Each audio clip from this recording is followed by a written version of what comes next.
All right, so good afternoon, everybody, and thank you very much for joining the session today.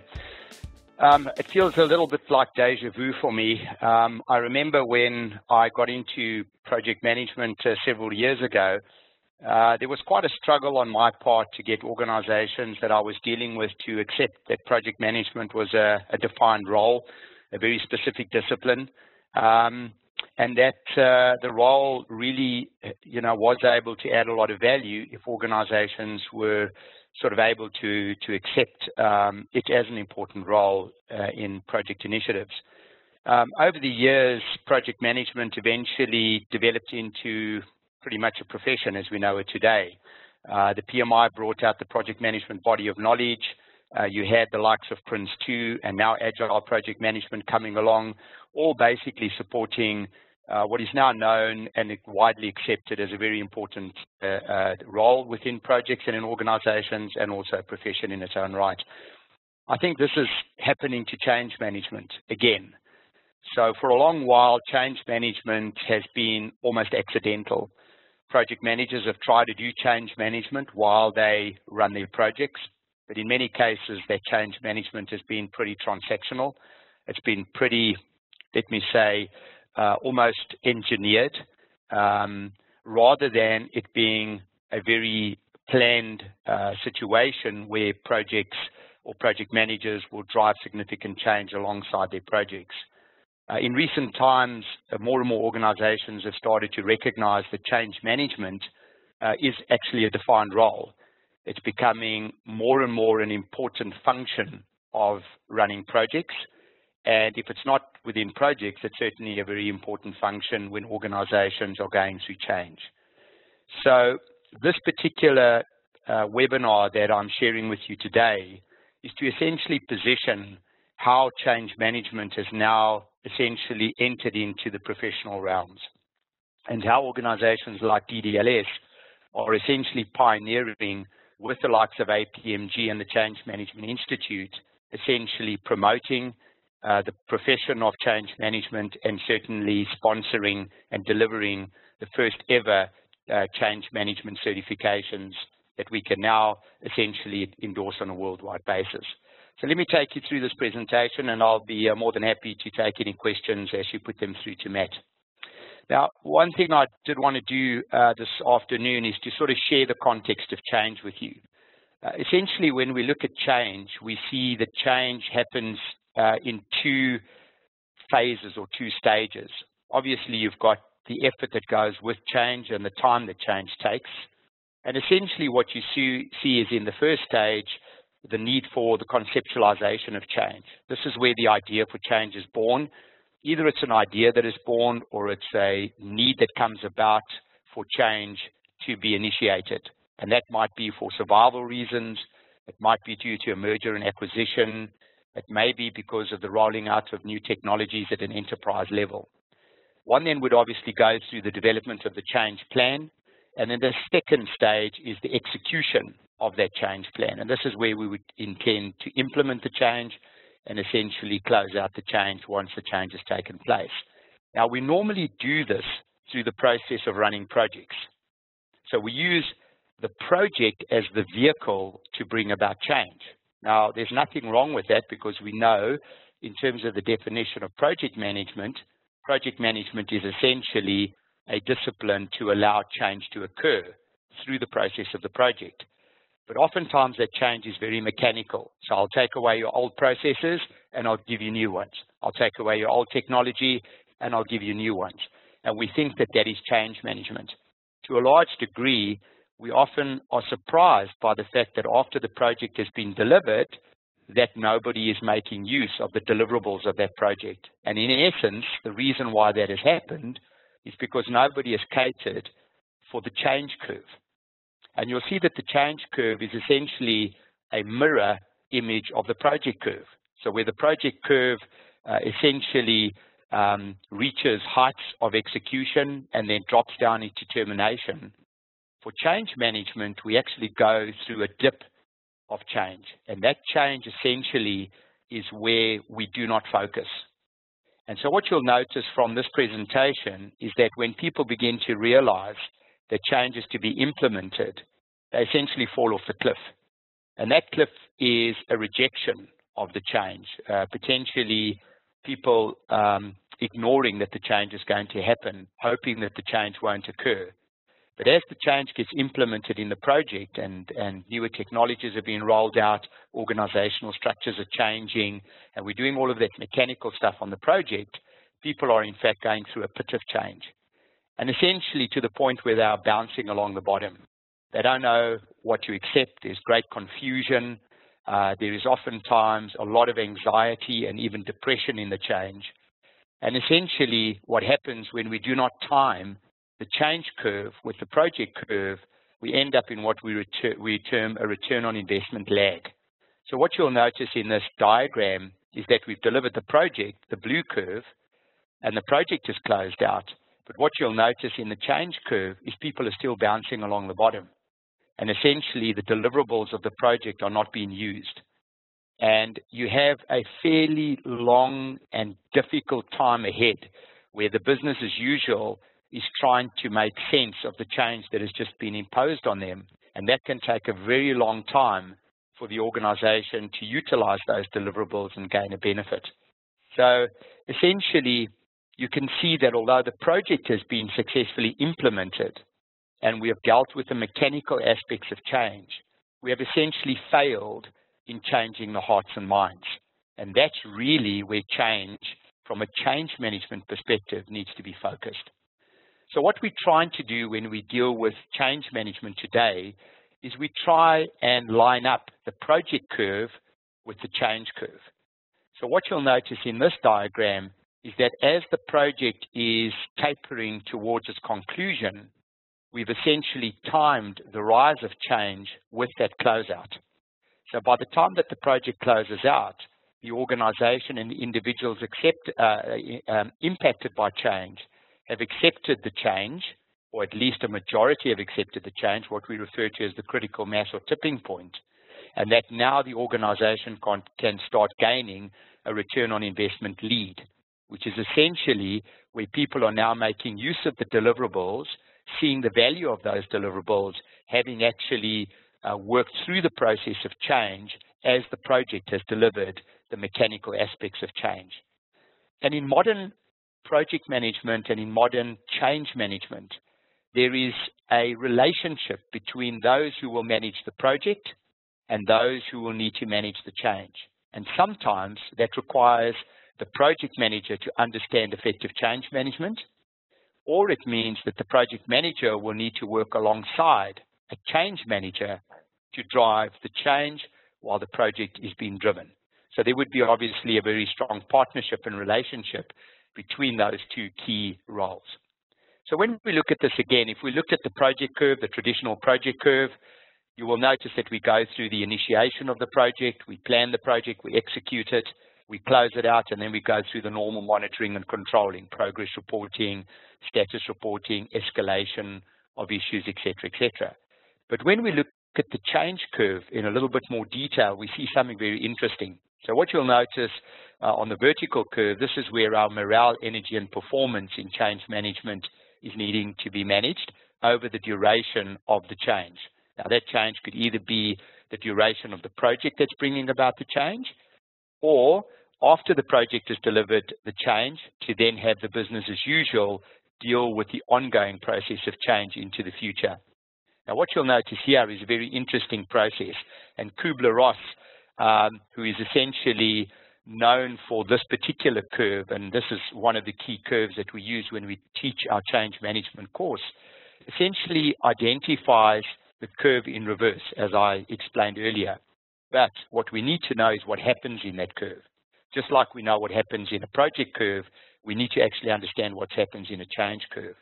So what you'll notice here is that when people are faced with change, there's oftentimes shock.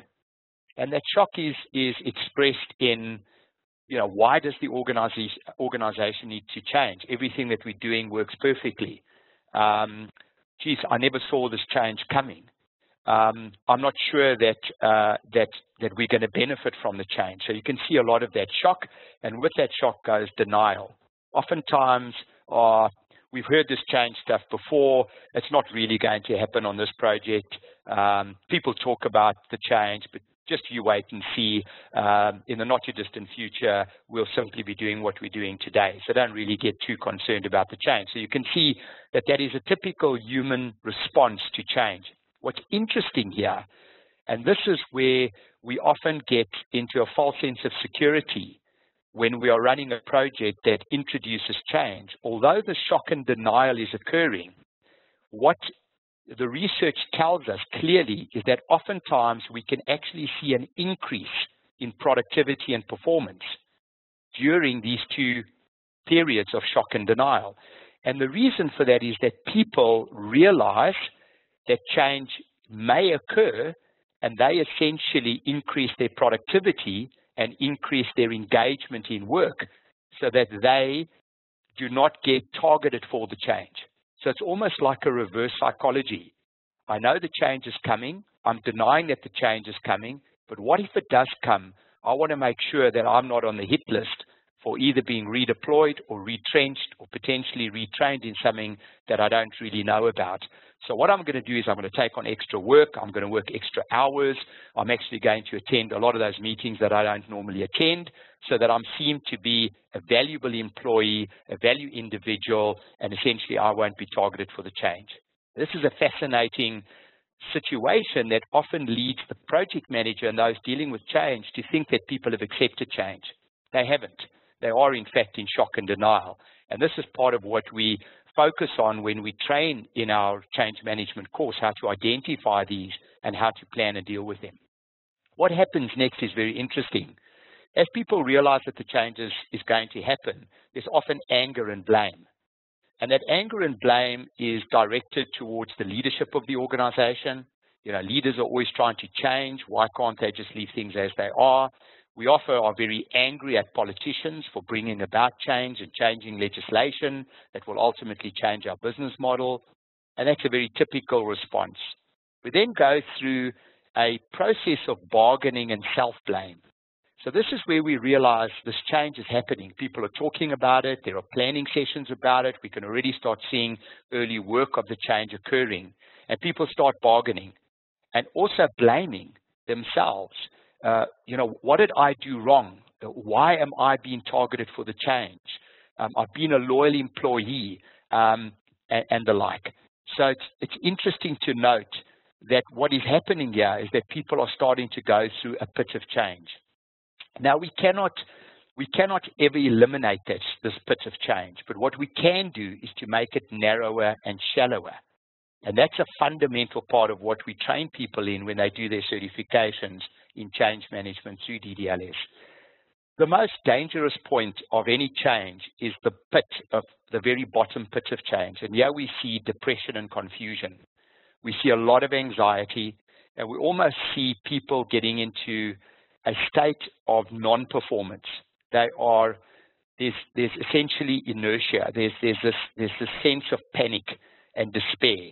And no matter what I do, this change is going to happen to me. How will it affect my family? How will it affect my future? How will it affect my career? Will I need to be looking for another job? Will I be reporting to another boss? And so on and so forth. What we have to do as change managers is to recognize these and try and bring people out of that change pit into accepting that change is good. And that a lot of what we need to stop doing is in order to leverage the future of what we want to do in the future and the value that will bring. But at the same time, we also need to acknowledge that the things we've done in the past are also good. And this is one of the things that we find when project managers are not trained in change management. They say the reason for change is because things are not working. When in fact people will say, but there is a lot that we've done that has worked well. And yes, there are things that we have to do going forward that needs to change. And we need to acknowledge that as change managers, rather than just focus on the future and sort of say that the past has always been a problem. We need to focus on the future and also acknowledge that the past has been effective, but things will need to change. And that allows us to get the acceptance and ultimately to move people into problem solving, the acceptance of the new change, and to essentially begin to work in a new order. So what you'll notice in this change curve, that it is in reality the reverse to the project curve. And if we get these things timed incorrectly, we then get a situation where we've delivered the project, but we haven't delivered the change. And that's essentially where our focus is going to be in the way that we actually train, certify, and accredit change managers to basically support change, or project managers to understand change. So what you'll notice when you look at the responsibilities on both ends, what project managers do is they plan the project, they deliver the project, as you know, they execute the scope and deliver to time and cost, they manage risks, obviously do all the governance work, track progress. You can see it's very transactional. And what project managers do in many respects is that they try and restrict or control change by implementing oftentimes draconian change control methods. And that is really to try and protect the scope, the commitment to time, cost, and quality. But when we are running a project that is going to drive change, we actually have to facilitate change and not restrict it, which means that we have a very different perspective on how we are dealing with individuals that are going to be affected by the change that the project brings about. So what you'll notice on the change manager side, they plan change just like a project manager plans a project. They deliver change just like a project manager delivers a project. But what change managers do in addition is they try and get the organization ready for change. They also manage the impacts of change. They facilitate the engagement of the business to engage in change and to manage the stakeholders that are going to be affected by change or that could have an effect on the change. They ready the business for change, and they help in changing hearts and minds. And this area of changing hearts and minds is really at the heart of effective change management, because I can take away somebody's technology and replace it with new technology. But unless I've actually engaged them to understand the value to them, change their hearts and minds towards the use of that new technology and the benefits that that will be for them and for the organization, then I haven't really dealt with change. I've only dealt with the very mechanical process of change. And what change managers also do is they work in collaboration with the project manager. So part of what we do when we train in this particular course is to not see that change management runs its own set of plans while project managers are trying to run their set of plans. There is a very tight collaboration and a synergy between these two roles. So either the project manager is doing both roles, but then needs to understand what to do in change management versus what to do in project management, or where the project requires change management expertise, the change manager will work with the project manager in planning for that change, executing that change, and driving through the transition of change. And the next slide tries to indicate that. So what you'll notice when we look at the definition of change at a project level, we see that change is defined as the actual events or the activities or the steps that we've put into the plan that we think are going to drive change.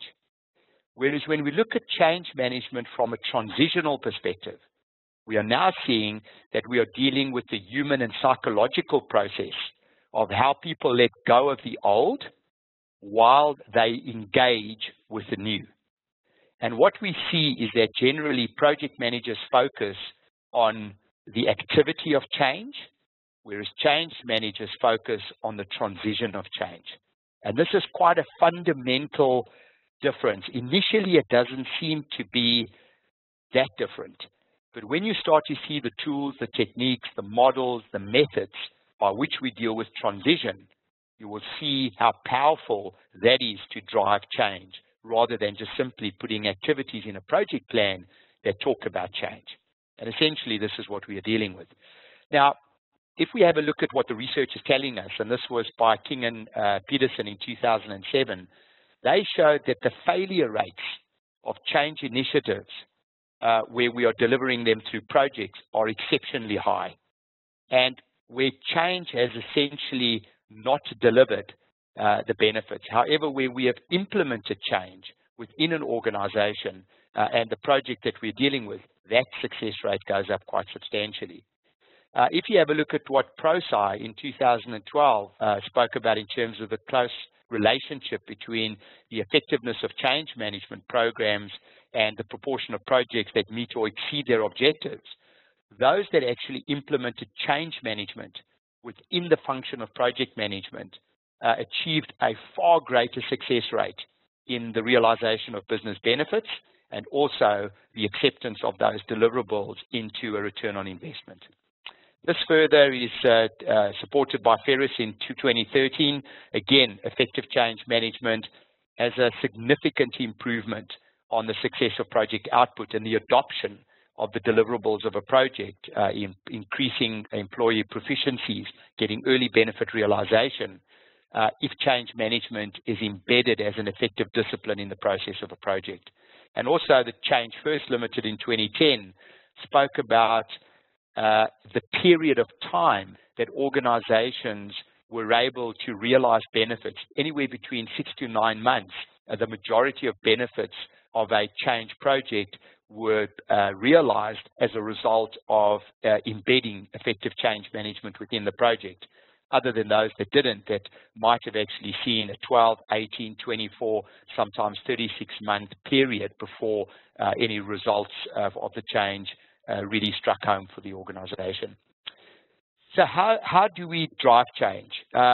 Lewin, which is one of the models that we refer to in our change management program, spoke about the importance of unfreezing. So essentially, when we try to drive change, either through a project or any other initiative, it is important for us to try and overcome the inertia of existing habits, mindsets, and essentially, I suppose, the ways we do things today that may not be efficient for the future.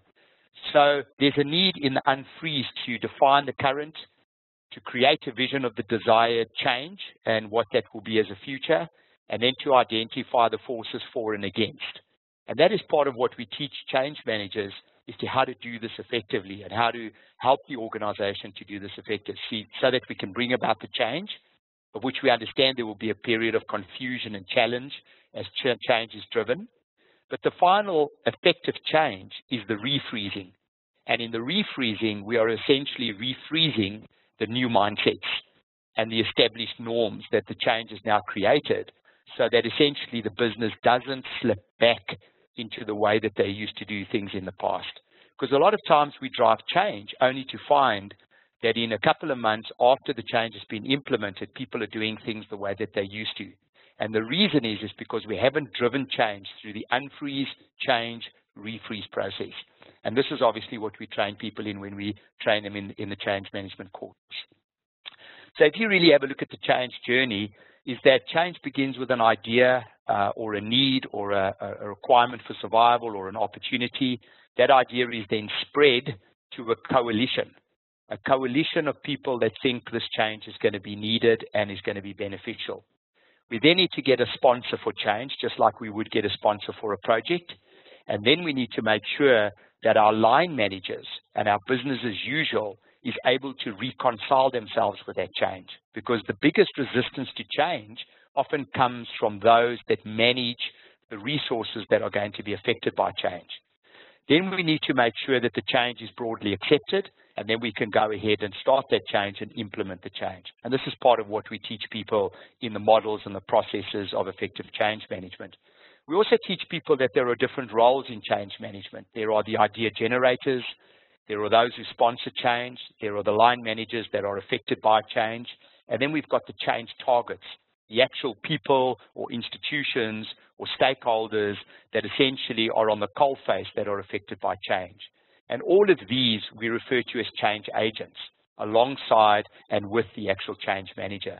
So it's in a very effective way of bringing, I suppose, the life cycle of change through the processes of things like Lewin and Kubler-Ross and a whole range of other models and methods to basically equip the change manager with a very vast set of tools and techniques that they can then use and apply in different ways on different types of change projects. There isn't just a one-size-fits-all.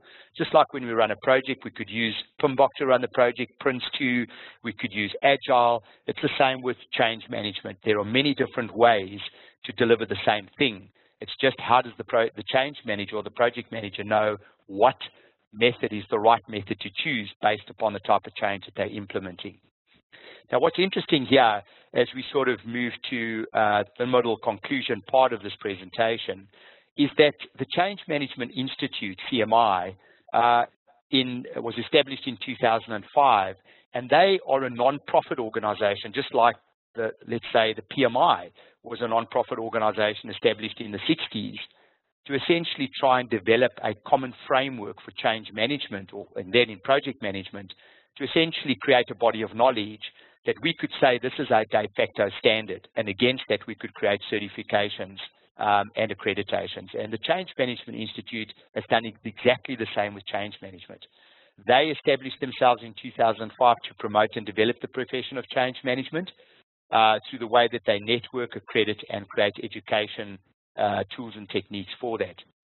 In 2008, the CMI developed the first competency model for change management practitioners, almost like the PMI created the first competency models for project management. The Change Management Institute has done exactly the same for change management.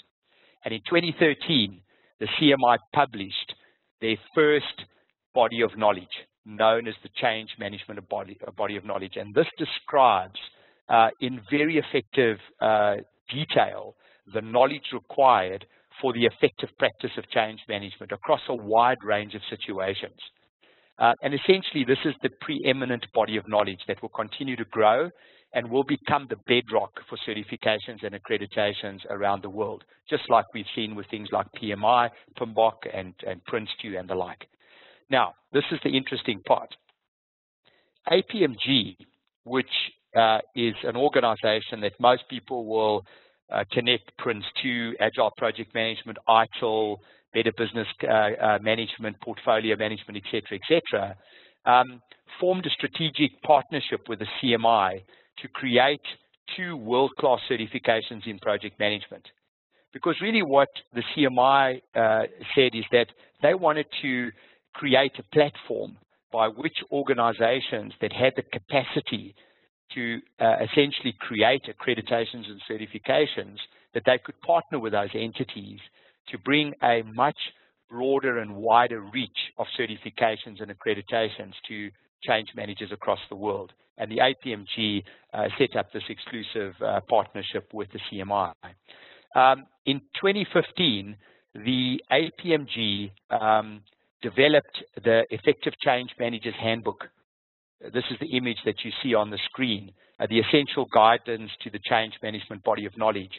And it is this handbook that is actually used in the key certifications of foundation and practitioner for change management, which is endorsed by the APMG and which is delivered through a number of ATOs, of which DDLS has been the first in Australia to actually deliver this. I went over to the UK earlier this year to be accredited in the UK by the APMG to essentially deliver these programs. We've already delivered the first program, and we have a fairly robust demand now for this certification across Australia.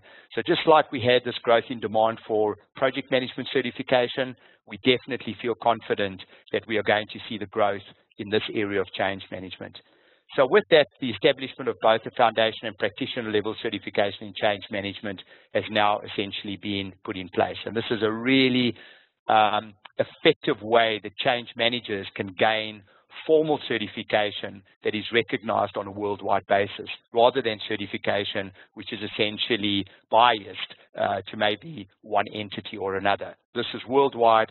It's endorsed by the CMI, a non-profit organization, in partnership with entities like the APMG that can actually facilitate this type of certification.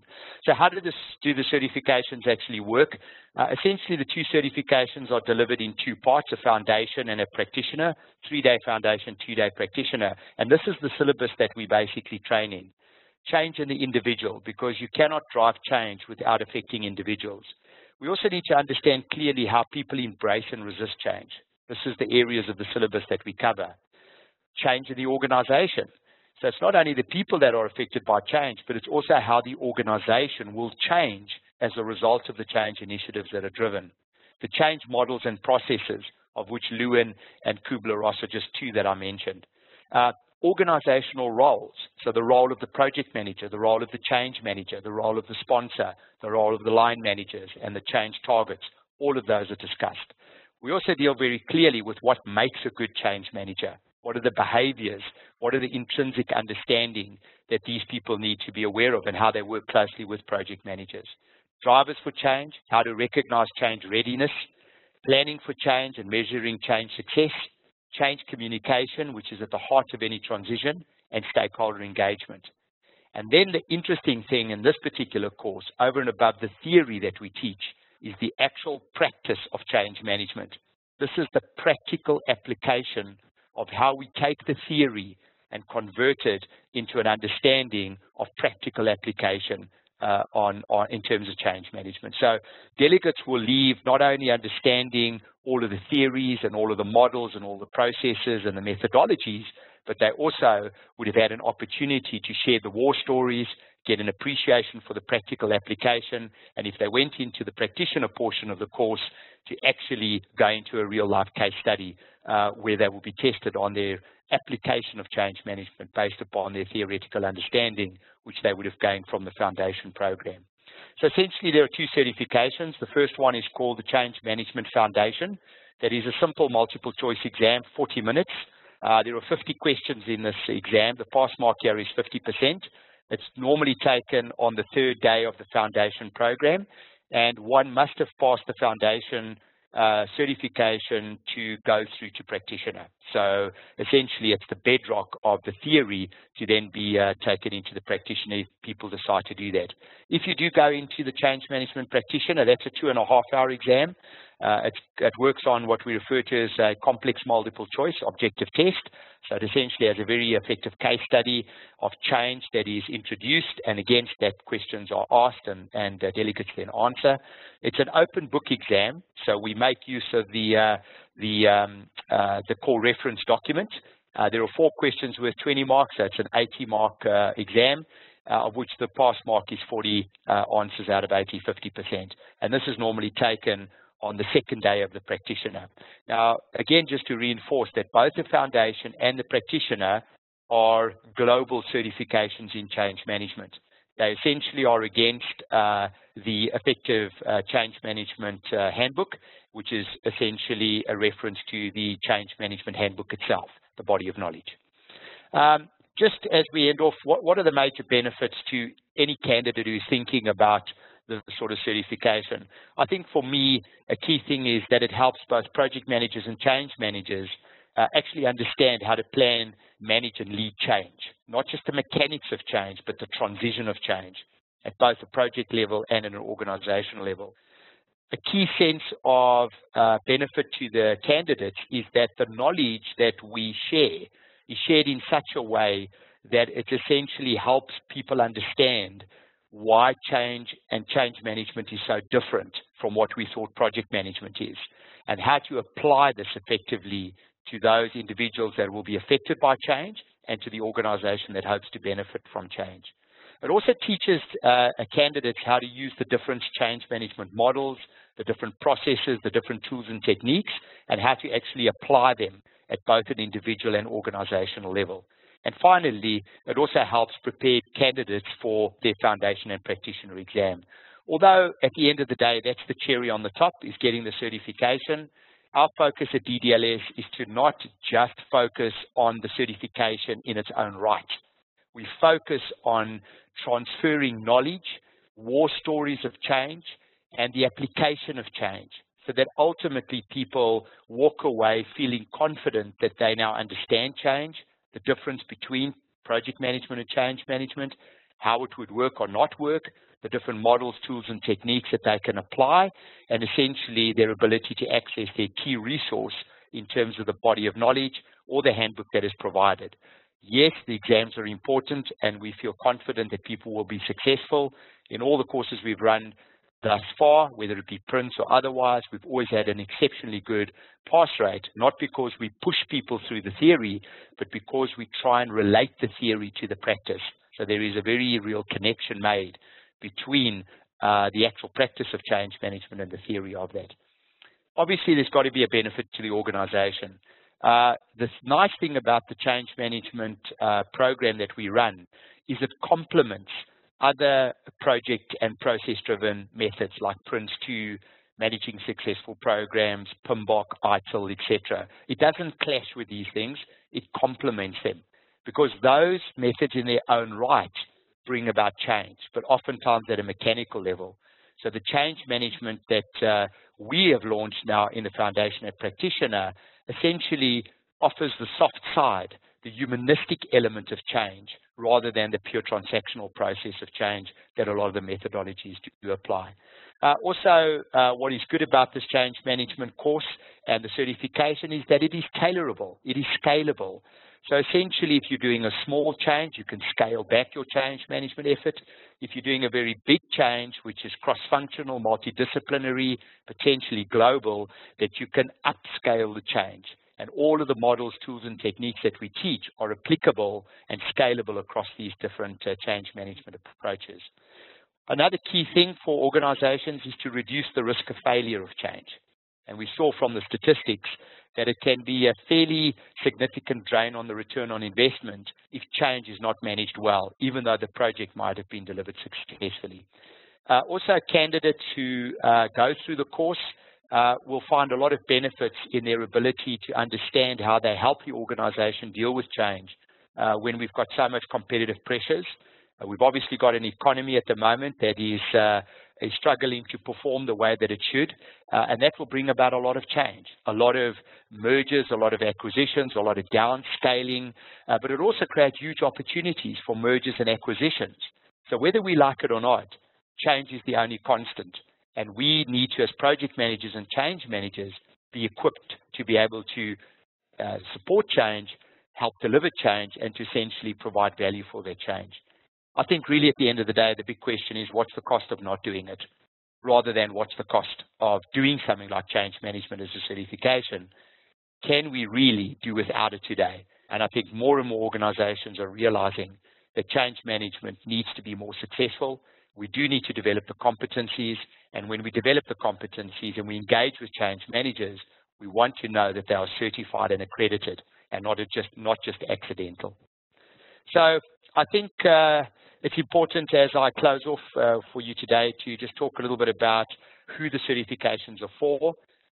Program managers, project managers, really anybody that is responsible for delivering initiatives that have a significant change impact that is beyond just the technical aspects of change. Senior to middle managers who are oftentimes the sponsors for change or are the initiators of change, and that really have to manage the stakeholders that are going to be impacted by change. They are also candidates for this particular program. Change managers, obviously, those who are either have the role or are consultants in terms of change. Human resource managers and training managers who essentially drive a lot of the change that relates to training and development would also benefit from this in terms of change for job performance, skills application, etc. And of course, trainers and consultants and really anybody who might be interested in understanding change, who might drive change, who might lead change, and who may be responsible for the delivery of change. So I think that one thing is really clear from what has happened in change management is it essentially has stepped up. It has stepped up to become recognized as a profession, not just an accidental role, and that organizations are realizing that it's actually something they can't do without. So I see change management as essentially becoming as popular in certification and accreditation as the likes of project management has become over the years. So I suppose in ending, I probably have this quote, is that we should not wait for the future like we wait for a train. We need to go and make the future happen. And essentially for those of you who are interested in change or have been looking around for best practice in change management, I think the future has arrived. It's up to us to take it, to make it happen, and to essentially become some of the first people in Australia, if not the world, to become certified and accredited in this particular profession. So as far as training and development is concerned, I can only speak for the quality of the DDLS delivery, the quality of their materials, the fact that all of the materials have been endorsed and accredited by the APMG, and all of the trainers who deliver this particular course have also been accredited and certified at a much higher level of elevation by the APMG that one would expect from a normal delegate that would come on a course. So hopefully that answers some of your questions. I'm sure that there may be quite a lot that you might want to ask at this moment, and I'll be happy to sort of let Matt take over from this particular point and essentially see if they can ask or answer any of your questions. Over to you, Matt.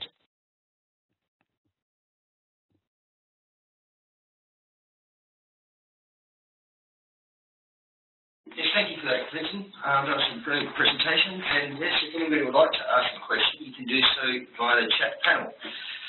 If not, you need to go on with your evening. I'd like to thank you again for attending the session, and hopefully you found it very interesting. If you'd like to have any more information, you can contact your local DDLS branch as well.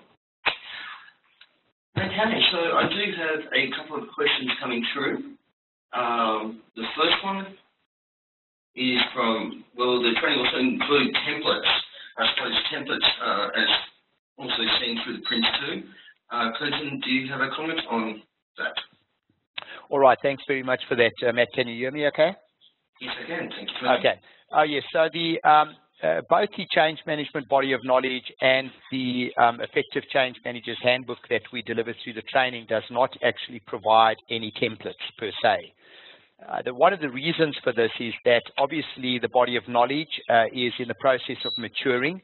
Now that we've got a formal body of knowledge, I think that you'll start seeing the artifacts such as templates, etc., starting to become shared across change management practitioners as they participate in the Change Management Institute, the non-profit entity, and are happy to start sharing essentially their lessons learned. So for now, there aren't any particular templates per se, like a change management plan or a stakeholder plan. Although we actually cover all of that in the course, there isn't a specific template that is provided to people. They could either develop their own or go into the internet and Google them, or essentially contact the Change Management Institute and see whether they can get access to those. I do believe, though, Matt, that in the not-too-distant future, as this matures, those templates will become widely available, and you then will see a compendium of these templates like we see in Prince 2 as an example.